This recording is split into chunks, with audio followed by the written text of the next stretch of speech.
ইব্রাহিমকে আপনি বেজ্জতি করিয়েন না, আমার ভয় লাগে। ইব্রাহিমের মতো নবী এই দোয়া করছে, কোরআনের আয়াত এটা। হাদিসের মধ্যে আছে মুসা নবীর মতো নবী আল্লাহর কাছে হাসরের ময়দানের ব্যাপারে বলছে, আল্লাহ হাসরের মাঠে লা আসআলুকা লিয়াউমা উম্মি ওয়ালা উখতি, আমি আমার মাকে চাই না, আমি আমার বোনকে চাই না, বাল আসআলুকা লিয়াউমা নাফসি, আমি মুসা কেবল আমাকে বাঁচাইতে চাই, আমাকে বাঁচাইতে চাই। আল্লাহ আমাকে বাঁচান, হাসরের মাঠ আমার বড় ভয় হয়, হাসরের মাঠ আমার বড় ভয় হয়। আল্লাহর নবী সাল্লাল্লাহু আলাইহি সাল্লাম বলেন, ইয়াকুব নবী নিজের চোখে দেখবে ইউসুফ নবী ওনার ছেলে দাঁড়াইয়া আছে সামনে, এটা সেই ইউসুফ যার জন্য দুনিয়ায় কানতে কানতে চোখ সাদা বানায় লাইছে। সেদিন হাসরের ময়দানে নবী বলেন, একবারের জন্য ইয়াকুব নবী বলবে না যে আল্লাহ আমার ছেলেটার কি হবে, ইয়াকুব নবী বলবে ইয়া রব্বি নফসি নফসি, আল্লাহ আমাকে বাঁচান, আমাকে বাঁচান। ওরটা ও বুঝবে, আমারটা আমি বুঝতেছি। এটারে হাসরের মাঠ বলে। বাঁচান এই মুসলমান, আল্লাহর নবী সাল্লাল্লাহু আলাইহি ওয়াসাল্লাম হাসরের ময়দানের ব্যাপারে এতটা নবীজি নিজেও চিন্তা করতেন।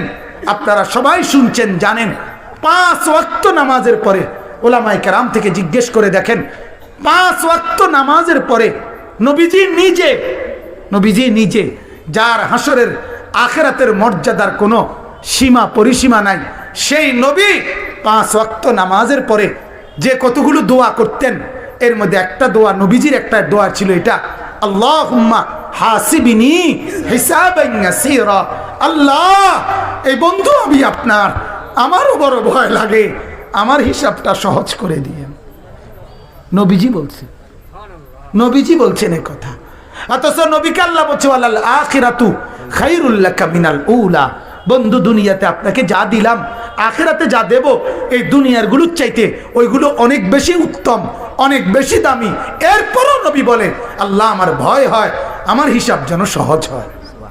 অথচ আখিরাতে ওনার মর্যাদার কোনো সীমা পরিসীমা নাই।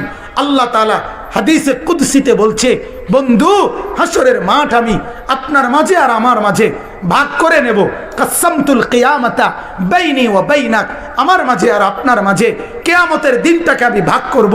আনা মালিকু ইয়াউমিদ্দিন আনতা সাহিবু ইয়াউমিদ্দিন, আমি হব কিয়ামতের দিনের মালিক, আপনি হবেন কিয়ামতের দিনের বাদশা।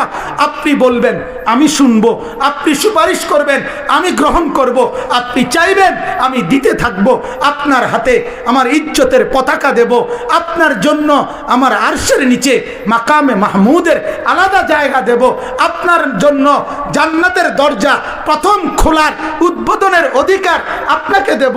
এত মর্যাদার পরেও নবী বলতেন, আল্লাহ তবুও ভয় হয়, হিসাবটা সহজ করেন। আপনি কেডা, আমি কে? বলেন এই মুসলমান, বলেন সেজদা নাই ঘরের মধ্যে গত 1 বছর 2 বছর আপনার উপযুক্ত ছেলেটা কোনো দিন ফজরের নামাজ পড়ে না, মেয়েটা ফজরের নামাজ পড়ে না, বিবি পর্দা করে না, মেয়ে পর্দা করে না, ঘরের মধ্যে আজ 20 বছর টানা রঙিন টেলিভিশন চলে, নর্তকী নাচে গায় ফুর্তি করে, গানের আওয়াজে বাদ্যে পুরা ঘর জমজমাট, এত নাফরমানির অবস্থায় এই হালাত নিয়ে কবরে গিয়া সুপারিশ কেমনে মিলবে দোস্ত?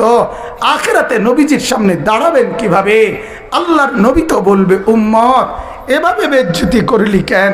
23 বছরে তোর আমার তায়েফের রক্তের কথা মনে নাই, আমার দান শহীদের কথা মনে নাই, আমি 14 দিন পেটে পাথর বাঁধছিলাম ক্ষুধার কষ্টে, একথা কি মনে নাই?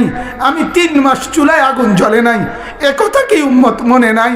আমার এত কষ্ট এত মেহনতকে এইভাবে নাফরমানি করে আমাকে তুচ্ছ তাচ্ছিল্য করলি, আমার দিনকে অপমানিত করলি, আজ কেন বলবো, আজ কিভাবে বলবো আমি মাওলার কাছে? বল উম্মত। কোরআনুল কারীমের সূরা নিসার মধ্যে আছে, ওয়াজিনা বিকা আলা হাউলাই শাহীদা, আল্লাহ নবীকে বলছে, বন্ধু হাসরের দিন আমি আপনার হাতে আপনার উম্মতের আমলনামা তুলে দেব, আপনি পড়বেন, আপনি শোনাবেন, আপনি হিসাব করবেন, আপনি বলবেন, এরপরে আমি ফয়সালা দেব, আপনি সায়া কইবেন। তাফসীরে আল্লাহর কসম এ কথা স্পষ্ট আছে। হযরত আব্দুল্লাহ ইবনে মাসউদ বলে, যেদিন নবীর সামনে এই আয়াত, এ ওয়াজিনা বিকা আলা হাউলাই শাহীদা, সূরা নিসার এই আয়াত যেদিন পড়লাম সেদিন হযরত আব্দুল্লাহ বলে নবীজি অঝরে চোখের পানি ফেলে কাঁদছে আর কথা বলছে, উম্মত যদি পৃষ্ঠার পর পৃষ্ঠা গুনাহ আর নাফরমানি দেখি আমি মাওলার সামনে পড়বো কেমনে, শোনাবো কেমনে, আল্লাহর কাছে বলবো কেমনে? এত বেইজ্জতি করলে উম্মত আমি হাসরে মুখ দেখাবো কেমনে? আল্লাহ আমাদেরকে বুঝার তৌফিক দান করুন। অতএব আল্লাহ তাআলা বললেন যে এই ফিকির করে আখিরাতের ভয়, তো আল্লাহ তাআলা বলেন সে বিবেকবান। বলেন আলহামদুলিল্লাহ, বলেন আলহামদুলিল্লাহ। অতএব মোহতারাম হাজিরিন, এই ফিকির করা চাই, এই ফিকির করা চাই। আল্লাহকে দিবা নিশি ডাকবো তো ইনশাআল্লাহ, ডাকবো তো ইনশাআল্লাহ। রাসূলুল্লাহ সাল্লাল্লাহু আলাইহি ওয়াসাল্লামকে ভালোবাসবো, মহব্বত করবো তো ইনশাআল্লাহ। শুধুমাত্র মুখে মুখে তো ইনশাআল্লাহ। কয় ভাবে? কয় ভাবে? আবার বলেন, আবার বলেন। আল্লাহ তাআলা আমাদেরকে তৌফিক দান করুক। বলেন আলহামদুলিল্লাহ, বলেন আলহামদুলিল্লাহ, বলেন আলহামদুলিল্লাহ। আমার শাইখ আরিফ বিল্লাহ হাকিমুন নফস